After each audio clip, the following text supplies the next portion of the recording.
Kusang loob na sumuko sa mga otoridad ang barangay captain po na isa sa mga suspect sa insidente ng pamamaril dyan sa Silay City, Negros Occidental.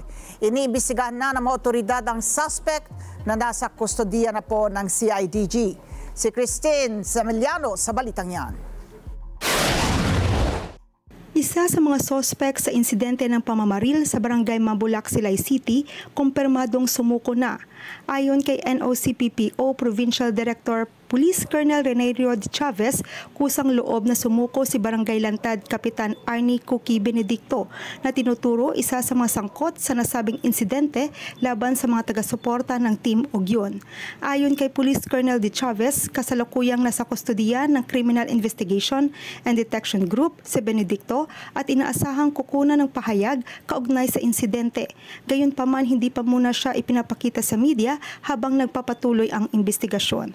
Patuloy ang pagtutok ng mga otoridad sa kaso habang hinihintay pa ang iba pang detalye kaugnay ng insidente at posibleng pagkakilanlan ng iba pang sangkot. Mula rito sa Bacolod City, Negros Occidental, para sa Mata ng Halalan kasama si Reinhardt Narana, ako si Christine Semeliano, matatag, matapang, matapat.